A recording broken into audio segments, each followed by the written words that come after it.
ಮಾತಾಡಿ.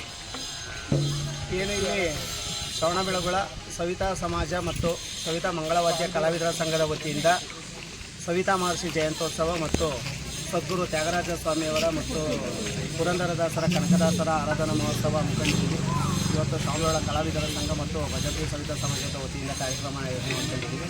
ಇದಕ್ಕೆ ನಮ್ಮ ಚನ್ನರಾಯಪಟ್ಟಣ ತಾಲೂಕಿನ ಎಲ್ಲ ಹೋಬಳಿಯ ಕಲಾವಿದರ ಸಂಘದ ಅಧ್ಯಕ್ಷರುಗಳು, ಸವಿತಾ ಸಮಾಜದ ಅಧ್ಯಕ್ಷರುಗಳು ಮತ್ತು ಸವಿತಾ ಬಂಧುಗಳು ಎಲ್ಲ ಸದಸ್ಯರು ಆಗಮಿಸಿ ಮತ್ತು ಜಿಲ್ಲಾ ಕಮಿಟಿಯಿಂದ ಎಲ್ಲ ಆಗಮಿಸಿ ನಮಗೆ ಒಂದು ಸಹಕಾರ ಕೊಟ್ಟಿದ್ದಾರೆ. ಈ ಕಾರ್ಯಕ್ರಮ ಅದ್ಭುತವಾಗಿ ನಡೀತಾ ಇದೆ ಅಂತ ನಾನಾದರೂ ಭಾವಿಸ್ತೀನಿ. ನಮಗೆ ಎಲ್ಲರೂ ಏನು ನಮಗೆ ಈ ಕಾರ್ಯಕ್ರಮಕ್ಕೆ ಒಂದು ಕೈ ಜೋಡಿಸಿದ್ದಾರೆ.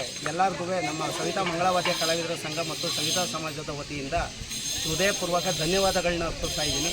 ಮತ್ತು ಮುಂದಿನ ದಿನಗಳಲ್ಲಿ ಒಂದು ಸಂಗೀತ ಸಮ್ಮೇಳನ ಮಾಡೋಣ ಅಂತ ಒಂದು ಗುರಿ ಇಟ್ಕೊಂಡಿದ್ದೀವಿ. ದಯಮಾಡಿ ಎಲ್ಲ ಏನು ನಮ್ಮ ಸವಿತಾ ಬಂಧುಗಳಿದ್ದೀರಾ, ದಯವಿಟ್ಟು ಮುಂದಿನ ದಿನಗಳಲ್ಲೂ ನಮಗೆ ಇದೇ ರೀತಿ ಕೈ ಜೋಡಿಸಿ ನಮಗೆ ಬೆನ್ನೆಲುಬಾಗಿ ನಿಂತ್ಕೋಬೇಕು ಅಂತ ಕೇಳ್ಕೊತೀನಿ.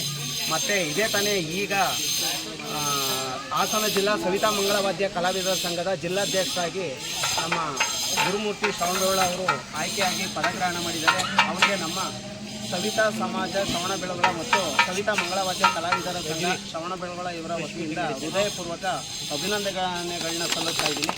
ಮತ್ತು ಏನು ಈ ತ್ಯಾಗರಾಜರ ಸ್ವಾಮಿ ಆರಾಧನಾ ಉತ್ಸವಕ್ಕೆ ಎಲ್ಲ ಕಲಾವಿದರು ಭಾಗವಹಿಸಿ ಒಂದು ಉತ್ಸವದಲ್ಲಿ ವಾದ್ಯ ನುಡಿಸ್ಕೊಡ್ತಾ ಇದ್ದಾರೆ. ಅವರಿಗೆ ನಮ್ಮ ಸವಿತಾ ಮಂಗಳವಾದ್ಯ ಕಲಾವಿದರ ಸಂಘದ ವತಿಯಿಂದ ಹೃದಯಪೂರ್ವಕ ಧನ್ಯವಾದಗಳನ್ನ ಅರ್ಪಿಸ್ತಾ ಇದ್ದೀನಿ.